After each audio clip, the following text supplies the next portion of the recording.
Hello, thank you for joining us and welcome to In the Metal. In the Metal is a platform that is dedicated to the fascination that we have with independent watchmaking. And it has been a sector that has just exploded over the last 10 years in particular. I go back a little bit further than that to the early to mid noughties, if you like. And so, what we've been doing with In the Metal traditionally has been connecting with watchmakers and creating interviews with them, etc. This time around, we're looking at adding to what we do and to expanding the offer a little bit by introducing a couple of new features, including looking at some of the news of what's going on at the minute, some of the new releases, and maybe some of the events that are taking place around the world, because the calendar is almost full with events taking place every week in cities all around the world. And so we want to take a look at those things there.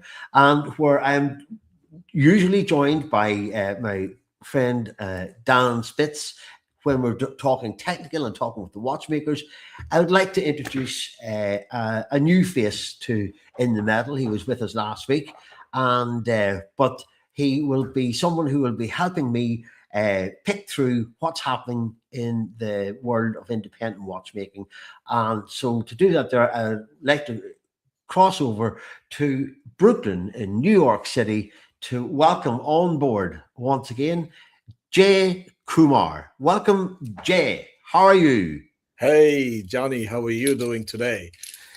We've Jay, been, all is good. I am excited. Do you know what, man? To be honest, I am delighted to be sitting here and to be doing this. And it's been something that I have been looking at for the last few years, actually. And yes, thinking, man, this thing is too good, and it's too much fun to allow it just uh, to wither on the vine. So when look, the decision was made whether it's certainly not for prosperity or anything out there, but it's out of a love of doing this, out of the people and the watches and all of the things that are happening all the time.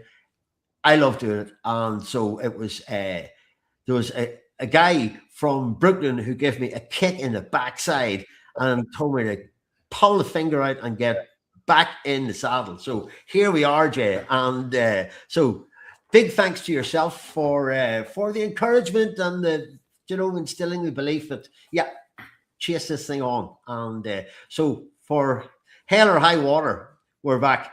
But what I wanted to do, Jay, was to this on this occasion, it's just to say, right, we're introducing this new format.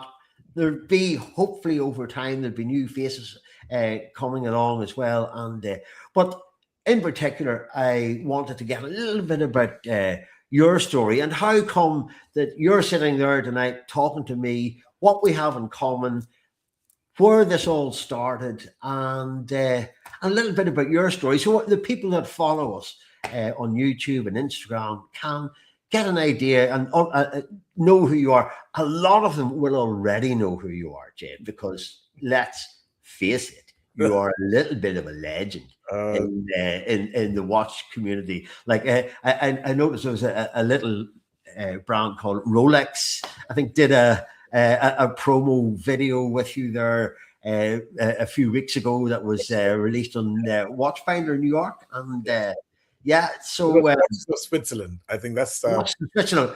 yes. Oh, faux pas ready. What? Which actually, which coming back to it, was in Switzerland for 30 years. Doing what I do best is cooking, and had three restaurants in the end when I was, when I left, because I met this amazing partner and my wife now in Switzerland from Brooklyn. Fell in love. I was 52. I said, you know what? I don't want to regret not doing what I want to do, and I just moved. That is that part, the part of which, and then COVID happened, and a lot of things in between. Opened restaurants. I've got two now in Brooklyn, but the whole thing goes back to when I was little. My dad not a big collector, but already had a Datejust, already had the Seiko Sportmatic. When he bought it when I was born. He had a GMT Master already then, in 67, 68. So looking at the way things have been with me, I was destined for watches. I was destined to be in love with watches, in love with those little mechanical, things which actually do so much, bring so much pleasure and happiness for us. And I thought it must be just a little bit of, little, not too many people are into this and whatever. I mean, you see it all the time, how many people used to come for Basel World and how things went from there, wearing, doing double wristing and always thinking about just that. But when I came to Brooklyn, I was introduced to a lot of other things. I was always a fan of Hodinkee. So Hodinkee was something which was a part of my growing up in Switzerland. Talking watches was a big deal. And I get this call, 3 years ago, and asked me if I was interested in, doing something with them. I was like, oh my God, this is crazy. But, I'm not a big collector like the ones which have been portrayed. And I don't know if I would be able to fit that bracket of people who are on talking watches. But I think the idea was to get back to normal, get back to normalizing situations about collection, about hustle, about doing the things which you love, because these little watches are the ones which sort of paves the way to the community, Absolutely. community of people who actually are, I mean, I had 20 people at Low last night, just collectors. Mondays we are closed, so I said, you know what, let's have a founders dinner. And that was insane how the community reacts to watches and how people are, connected to certain situations, and everything what they do good, like everything what happens good for them in their lives, it is always connected to a watch or a brand. And then we go to the independents. I mean, the independents, how they were. I know independents 20 years, Yes. and they have been in my restaurant 20 years. The names Andreas Treller, 20 years ago, Ludovic Bulla, 20 years ago, Antonio Preciuso, 20 years ago. All of these names were already there 20 years ago when I opened my restaurant. I mean, they used to have a pavilion at the Basel World, only independents, where all of these guys, nobody knew what the hell was going on, because it was above people's ideas of watchmaking. They were already 20 years ahead of the brands already, which had those hype then, all the big names, Rolex, Cartier, you're looking at Chopin, all of these brands had some of them working with them sometime or the other of their being there. Yeah, So of course. Like, yeah, it's like Australia and that there would have like a lot of their work at the time, a lot of their income stream would have yes, been behind the scenes working for the big brands. And I sure I just listened to your story so far about like how you traveled from Switzerland to the States, about how you strike me, Jay, as a man who is passionate about he's passionate about his what he does, his cuisine. Like yeah, you're an innovator. You create incredible award-winning menus, and your restaurants, Lore and Folk in Brooklyn, have become, as you just said, like hubs for the New York watch collecting scene. And what better way to do that than have someone, a proprietor, you yourself, who is so into watches, to be able to host those events, because it gives you understand where these collectors are coming from. You understand what they want in an evening, and you can create that unique ambience that helps these people come together and have, as you say, a founders evening like last night. It sounds wonderful, but you're also passionate about the watches and about and as I often say, about the people. Yes. I think for me, when people say, "Oh, Johnny, Joe, you're very passionate about watches," to me, I've thought about that, and I thought to myself, I've realised that it's not absolutely true. That I am passionate, I'm fascinated with watches in the way that a young person is fascinated with maybe it's building blocks, or with Meccano, or with things like that there. As we go on, I've got that same fascination with the mechanicals, but I'm passionate about the people, and it's the people really that that make this so special, because these watches are extensions of their personalities. And as you mentioned, Ludovic Bayard, you mentioned Andrea Strehler, you mentioned Antoine Prezioso. So these guys were, as you said, they were already there. They were the pioneers Yes. of contemporary watchmaking as Yes. we know it today. And like, I know they were predated by George Daniels and some great obviously Sven Anderson, Paul Gerber, Vincent Calabrese, who were all working as watchmakers in the 70s and 80s, and Armin Strom, and there's others as well that were working there. So Maurice Grossman, one of them. Yeah, Maurice Grossman was one of them. I thought, all of these pioneers, as you said, before the indies actually came to life, into the limelight, and to the people's, I think the people who actually saw the growth of indies were the reason for the indies to be where they are right now. I mean, I would want to have a watch which is made by that particular watchmaker, who has done his own things with his own hands, getting all of those, pieces which makes sense to that particular watch. We were talking about that. We have had that in conversation before, but this phenomenon is insane. yeah. But I think you and I also recognise, whenever we were in Pavilion in Basel World, and previous to that there was Hall 2.1, which was upstairs, Yes. and it was just a maze of just little display spaces. Yes. And there in the middle of it was this thing called AHCI, which it translates as the Academy for Independent Watchmakers. Yes. And this is an invitation only. Yeah.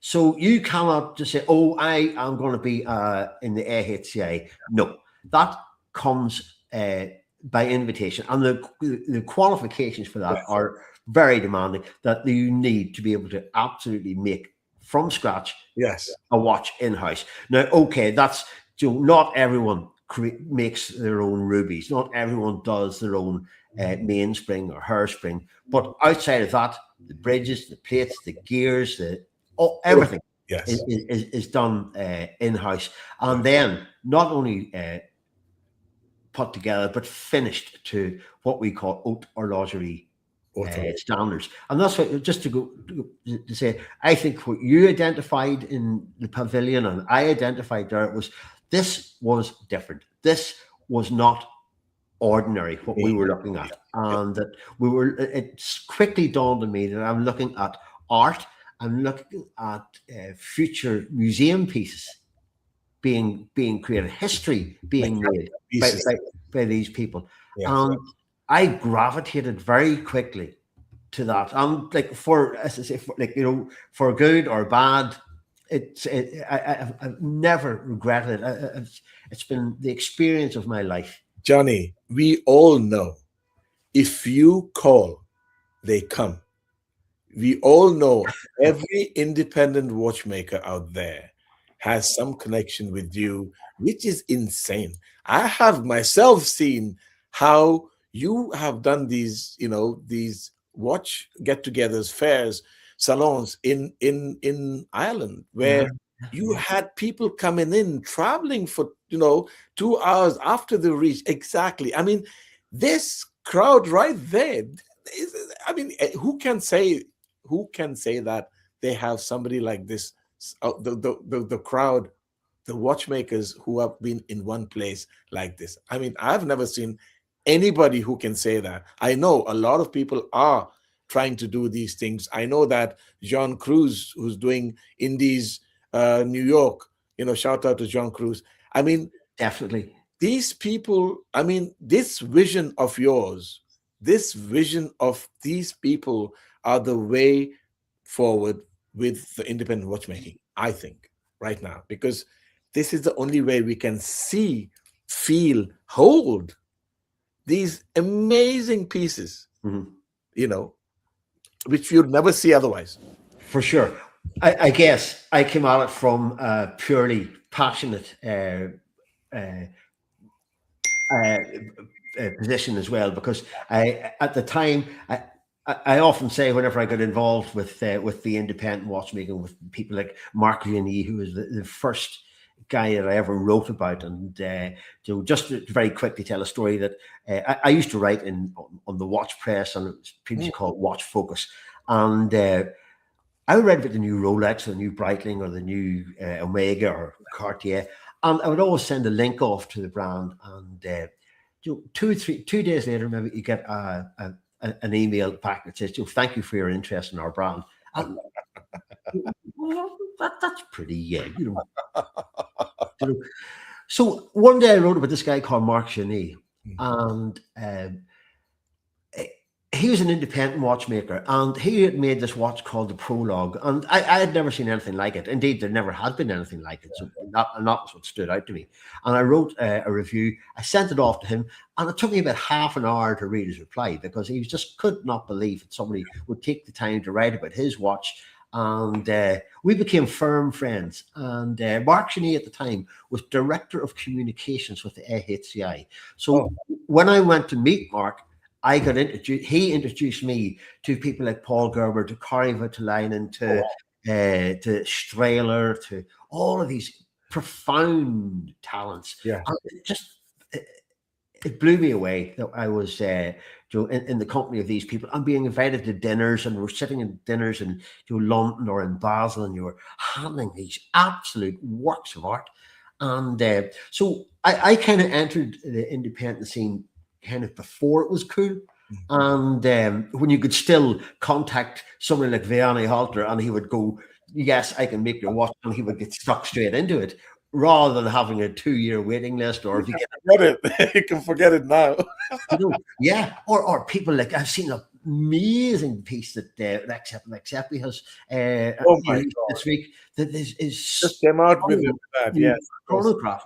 Oh, it's just and I can remember Rex had standing in an event called Salon QP in London. Yeah. And I could speak to Rex for an hour and go away and talk to Carrie Vitalainen for an hour, and then come back and have another conversation with, because they weren't receiving this attention, but I was looking at what they're doing. Insane. Mind blown.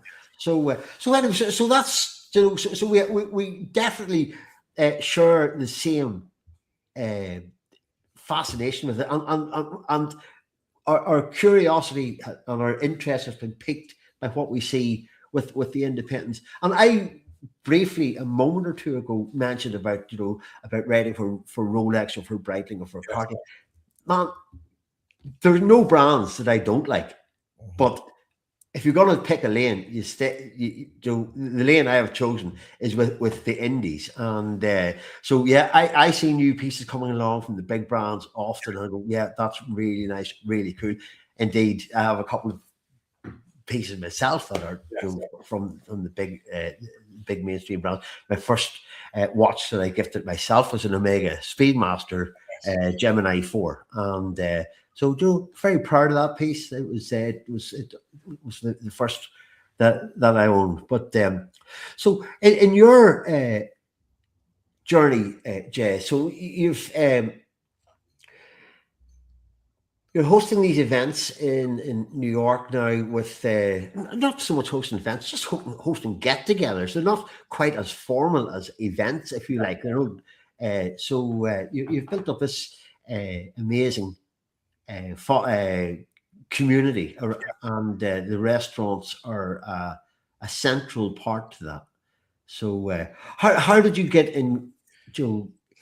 Get So, in with the New York collector community? so this happened as soon as I did my talking watches with Hodinky. So I had people coming in and being there in the restaurant. I had all of these messages coming through, all of these mails coming through. Of course, some of them were like, why did he get it into talking watches?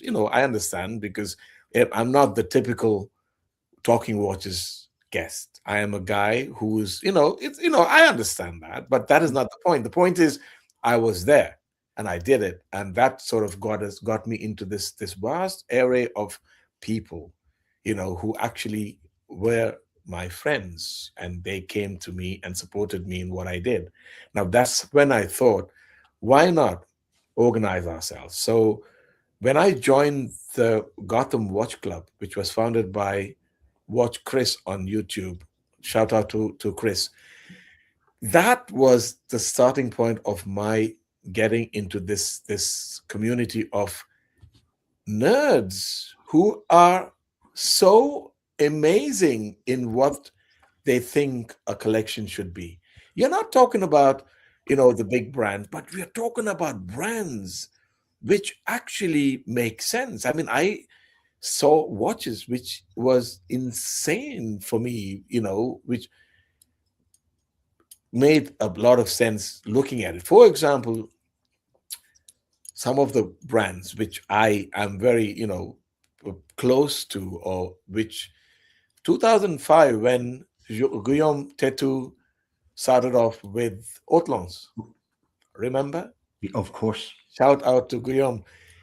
I mean, that was an innovation already then, having that TV screen, case, which I didn't even know what the hell was going on. And then I see that the moment what they made was actually, the case was made around the moment for that. And I did a sort of a commercial for them recently, and I was wearing the same watch which you are showing right now. The Helix.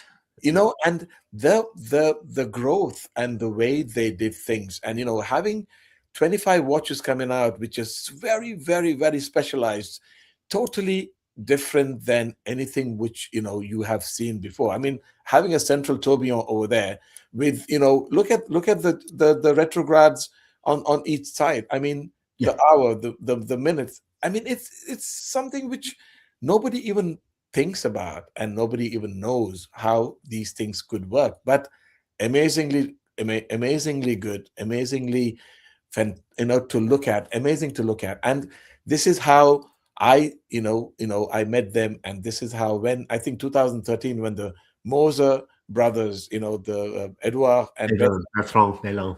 yeah, and Melon brothers, they actually, when they got this was the first brand they acquired. Then they got the Moser, and the growth, the consistency, and the technological brilliance what they have is Yeah.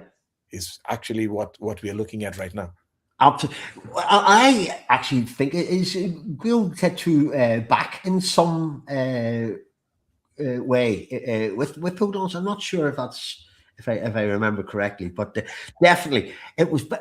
Those are the watches that stood out to me back in the early to mid 2000s. Yes. Wow, this is completely different. And look, I was new to the internet. I was new to the watch game. I had no real background in watches, other than maybe always having watch advertising catching my eye as it's designed to do that aspirational type of thing, hitting, falling on a young guy's eyes. And so I knew whenever I started with watches that I'd found something that was really speaking to me, if you Yeah.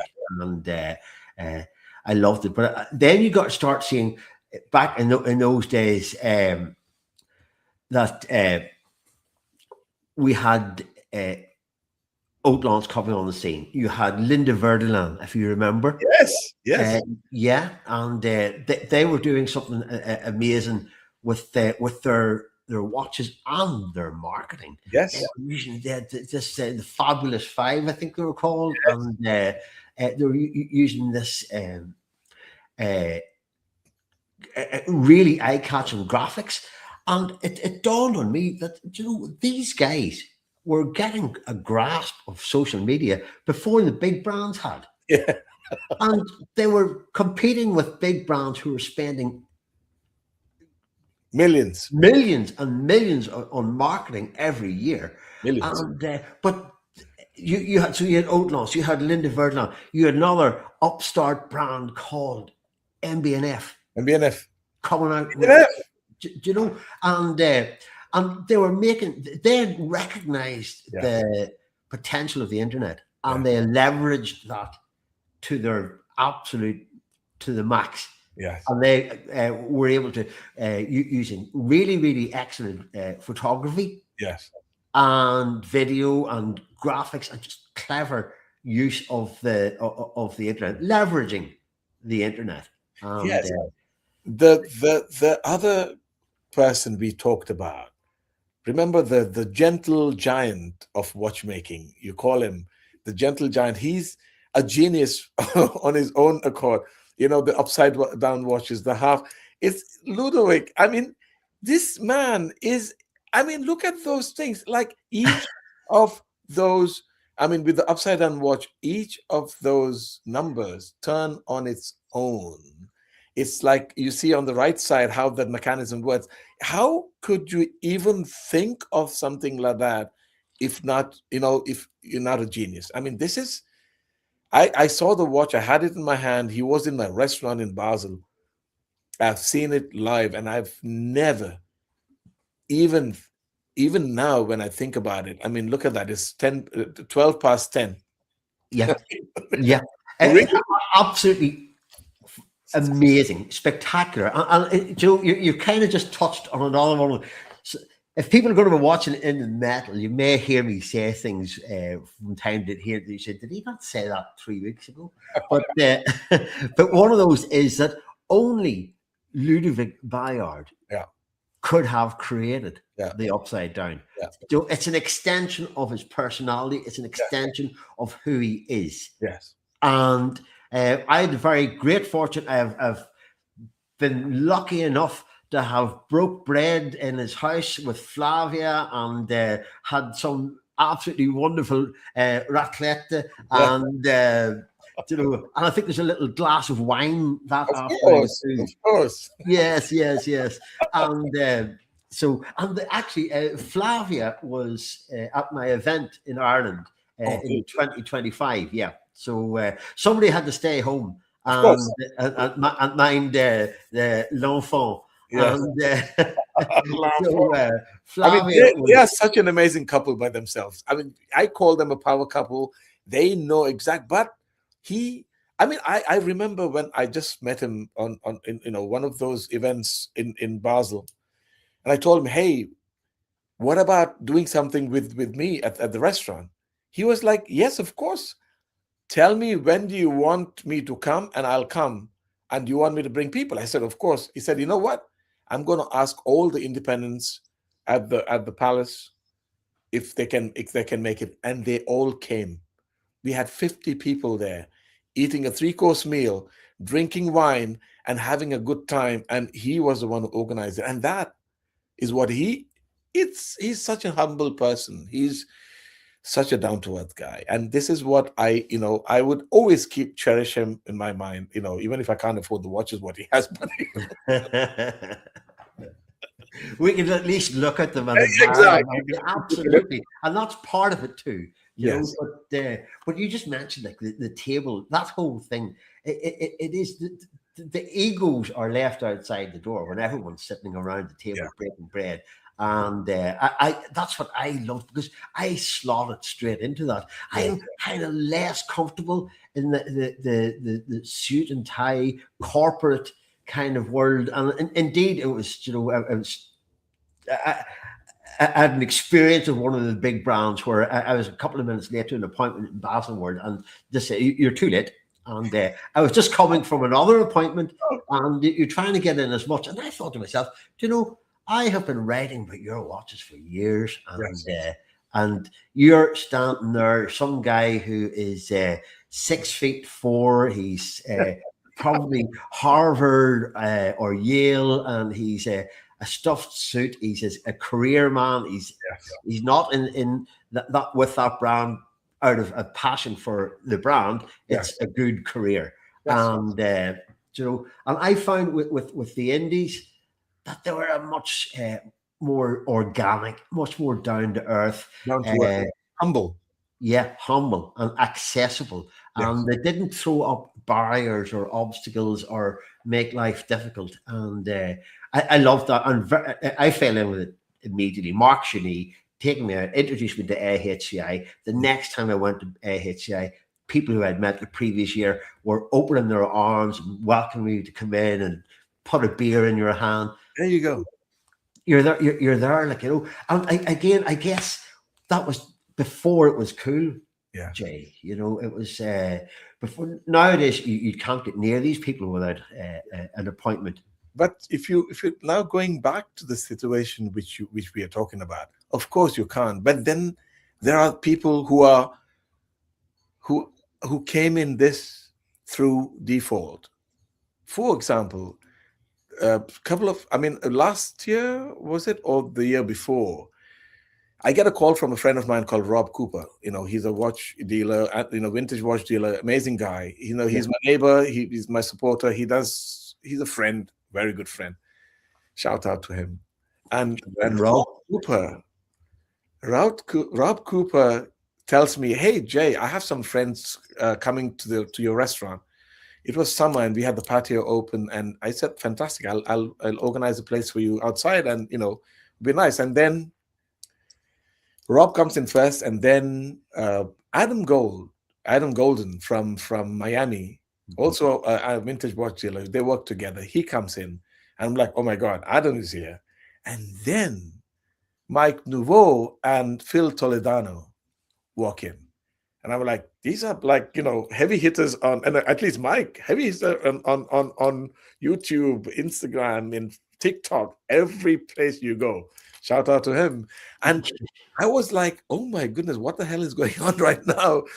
And then I see this person talking to me in British, you know, English. And I'm like, wow.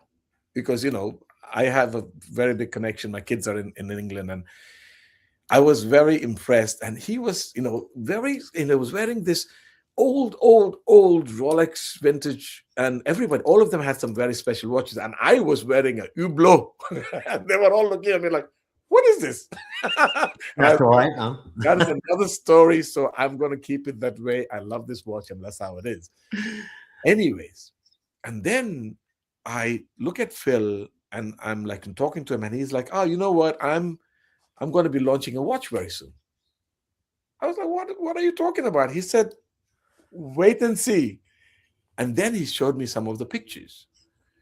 And I'm like, wow, this is like the Midas. You know, he's like, yeah, but it's not.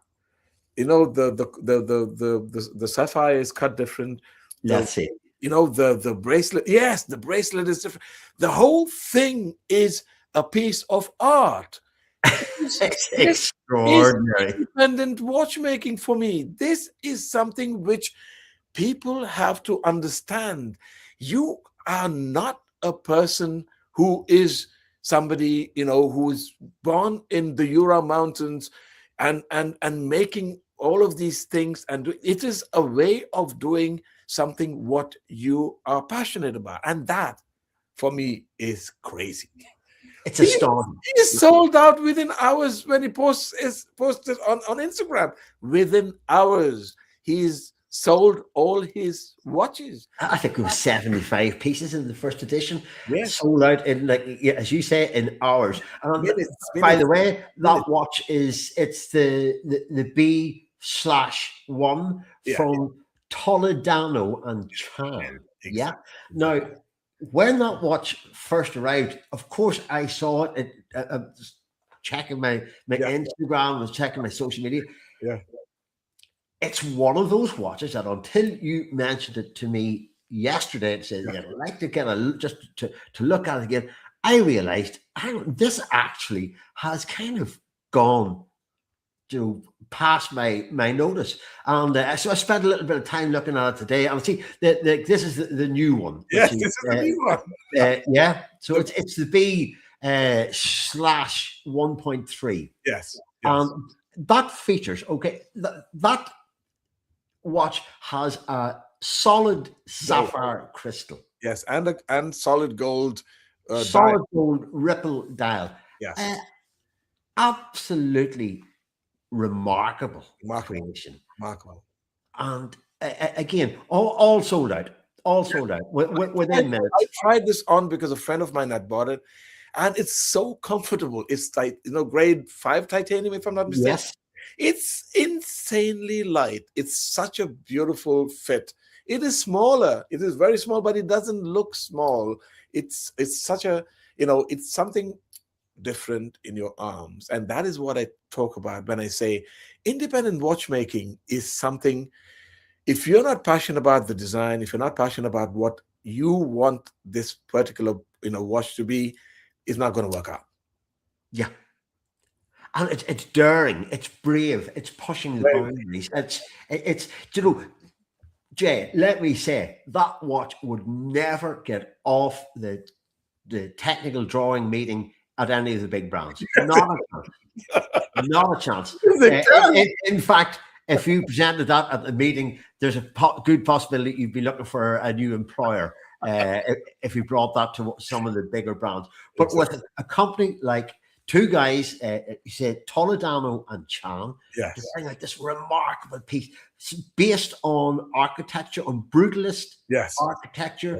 It's, as you say, it's not that big. I think it's 32 millimeters across, Yeah. or maybe 34. 32, So yeah, 33, if I'm not mistaken. Yes. in contemporary standards, that's almost like a lady's watch, but it's Yes. also it's got a huge presence. It packs far more than the presence. Absolutely. So it's 32 or 34 millimeter Absolutely. case would.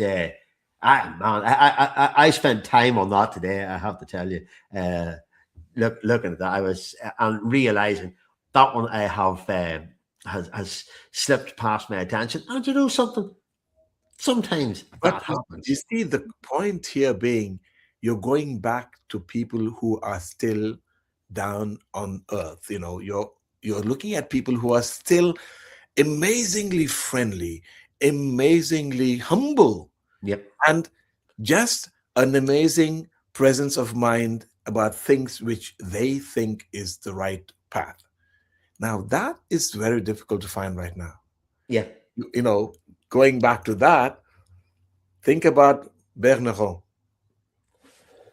Think about Berneron. Look at that. I mean, that watch which he first put out there. 30, what is it, 30 or 32? Oh, 32. 32. I'm going to say, I don't know offhand. I didn't write it down. Yeah.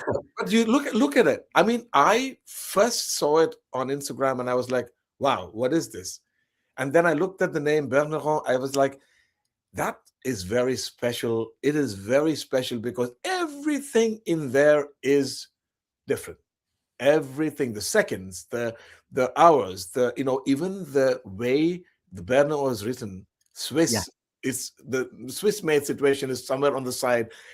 It is just an impeccably excellent watch. Absolutely. Now, who would think of something like this? A person who's got a different mindset. And I actually fell in love with it when a very good friend of mine, Ronnie Madwani, Ugandan, Indian origin. Yes. Shout out to Ronnie. Is a amazing vintage watch collector. He's got, I think, every shape and sizes of different watches, and I think he is a fan of different shaped watches. Now, Ronnie was the one who actually put it out there, and I was like, my God, this is an amazing watch. And then I wrote to Ronnie. I said, Ronnie, that is, and then he told me it was hand, it was given to him by hand by Bernard himself, and that he's coming up with a new model, which is going to be a crazy watch, which he did come out with, I think, about a couple of months ago, if I'm not mistaken. Yes, yes, yes. It's And the what is the time. calendar story over there? I mean, with the tourbillon, I mean, it's something which you actually, as I said, how things happen in the minds of people. You know how watchmakers who have gone away from the mainstream and are trying to do something which is not mainstream anymore, which is not even independent watchmaking anymore. It is something unique, something which makes no sense in the beginning, but when you look at it and when you feel it, it is absolutely genius. Now, that is what it is. We're connecting the old watchmaking to the new watchmaking, and this is what I'm talking about. There's going to be craziest stuff coming in the future. I know Yeah. from all of these, young watchmakers. Shona Tain. I mean, I don't know if you heard about her. I know Shona Tyne. She's Genius. genius, absolutely, and a perfectionist, obsessed with the minutiae. And that's that you're speaking with greatness when you're looking at a piece of the guy. And Shona is she has been working on her watches for the last 8 years. Yeah, yeah, First one, 8 years. yeah. And what a perfection that was. She got the first prize on the GP, I think, not 2 years ago.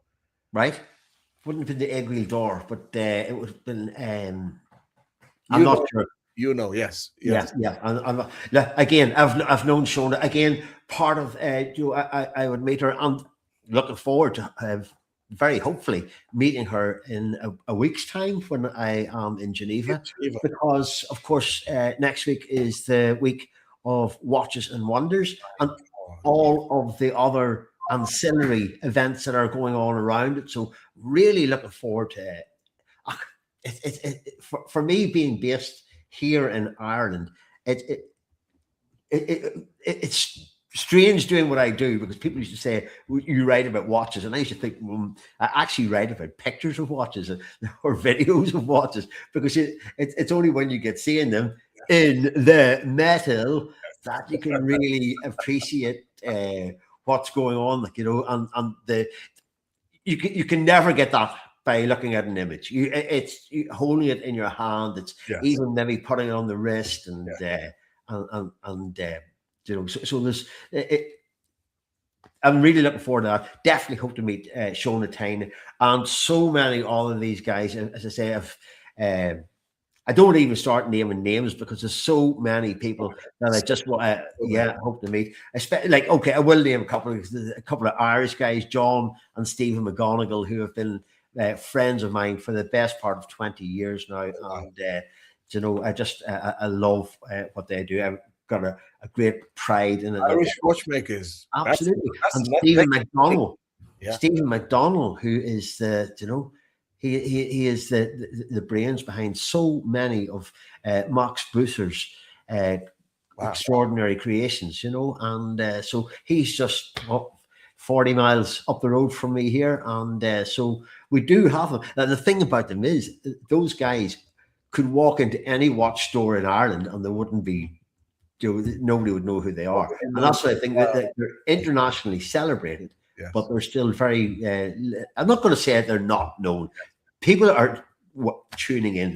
They're becoming wiser, and that's part of what I have seen is my job is, or my mission is, to try and stimulate an education and awareness of independent watchmaking here in Ireland, and so it's things like the Festival of Time that we've had 3 editions. in the beautiful Waterford city. Deal, Johnny. That's the big deal, having all of those amazing independent watchmakers coming to that part of your country and having this beautiful salon, which who can say they've done something like that? Well, it's been I can remember standing in that room, and now, unfortunately, the images don't fit the screen here, so there'll be a bit of spillover. But I can remember standing in that room at that moment.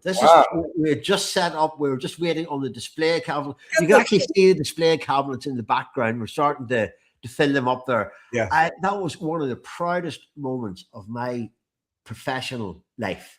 wow.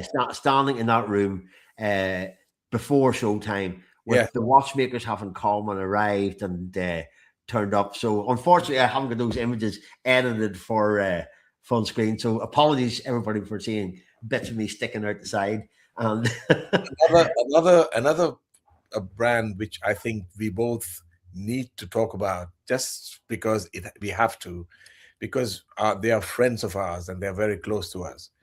2013, I think 2012 or 2013 is when I first met Albert, Max, and Peter.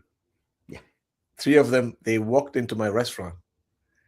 They, Jay's Indian restaurant in Basel, and then they were like, "We are watchmakers." I'm like, "Really?" And at that time, nobody is looking at an independent brand which comes out and says we are watchmakers, and and then I look at their watches and I'm like, oh my God, this is insane.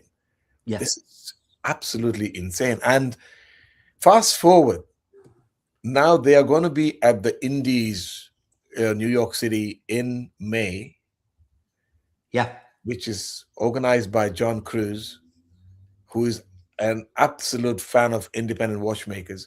Andreas Taylor is not going to be there, but his person who's actually working with him is going to be there.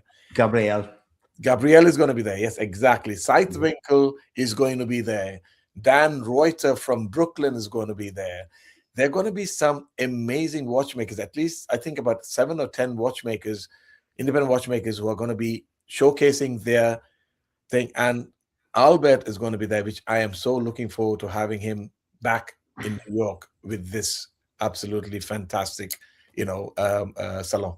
And they've got their new 39.7 millimeter piece out. And I obviously have not seen it in person yet, but to me, I think when Albert was in touch with me to tell me about it, that they were a little bit concerned that their movement is quite large, and they're concerned about putting it in a smaller case. But to me, it has a brand new design language, and it's amazing. Yeah, Zeitwinkel are for me, and Albert and Max and Peter are just amazing. Like Albert, folks, you'll be seeing Albert on here on In the Metal very soon. I'll be dragging him on here because he is definitely one of those infectious personalities that is just and when you're speaking to him, he lives and breathes this. They're not doing it to make millions. I think you could probably put the adage that they used to say about motor racing, about Formula One. So how do you make $1 million out of Formula One? Is invest 10 million, and So, but I think, but I love to see good things happening to Zeitwinkel, and they deserve it. Come on, absolutely, like completely in-house manufactured. They've got the whole everything is in-house. It's amazing. It's amazing. But anyway, one of the things, Jay, that we're going to do with this new version of In the Metal is try and keep it to a respectable sort of length of time. Yes. So, I'm going to. Last week, whenever I was talking with Dan, I tried to wind it up about 3 times before I eventually just said, "You know what? Let it run." I forget when I talk about watches. I forget time. I forget everything. What comes in between. It's the same with me. It's the same with me. And as I say, and that's why, to go back to what I said right at the beginning, I'm delighted to be doing this and to be sat back in this seat and talking about great friends about something that we share so much love for. And and we're observing history in the making, and a good kind of history, may I add. So, because it's just not all history is good, as we're finding out in a minute. But anyway, enough about that. So, Jay, I would, I really appreciate you coming along and for giving us a little bit of a flavour, if you pardon the pun, of where you're coming from. A little bit of insight into how you got here, the people that you met, and I would love to think that you would be that you'll come back with us often, and help us just talk about the new watches that are being released, and so we'll do maybe turn about with yourself and with Dan, or with maybe Albert, or whoever wants to come and chat with us, and just enjoy what this is, and it's the journey of discovery. So this has been so nice for me, because I always thought that is something what I need to do. I always thought this is what what the future is going to be. I always wanted something like this, to be the a normal, permanent part of what I do. So wow. Well, I am delighted, because what having you on board does. It allows us to kind of diversify a little bit and to broaden what we do, and to look at doing the news and things, because there's so many new watches coming out all the time. We can't cover every one of them the way that it is. So if we're doing let's see where it goes anyway. I am excited by this, and oh, hey man, I guess I do something I never asked you last week, and I almost didn't ask you this week. What are you wearing, man? I have a Datejust, which my dear wife gave me when I got my citizenship. Okay. In America. It's a 1967 birth year, a Datejust with the champagne dial, which I love, and I always try to wear this every day. And then I have a 8-day Panerai titanium Marina. Get away. Absolutely cool. Yes, there we are. This is what we do. Excellent stuff. Excellent stuff. That's amazing. So, but thank you for sharing those with us. I'm sure we will see a lot of different pieces going forward. And I'm really looking forward to this journey, and maybe one day we'll get an opportunity to do an In the Metal live from Britain, and I would love to do that there. So so for now, what I'm intending to do is to if I can do a few shorts from Geneva. I'll be doing that there, and then we'll catch up again on the other side, and there'll be lots of stories to be told, and I'm sure there'll be some stories that can't be told, and it's all looking forward to that anyway. Jay, thank you so much for joining us live today from Brooklyn in New York City, and it's been an absolute pleasure sharing a few stories with you, and look forward to doing a lot more of it. For those who have joined us today to watch us, thank you so much. We have a long way to go, but it's really good to be doing this, and I hope you enjoy it. And if you do, come back next time and tell your buddies. Yes, talk about it. Absolutely. So thank you so much, everyone, anyway, and we will catch you on the next time around after Geneva Watches and Wonders. Yes, all the best.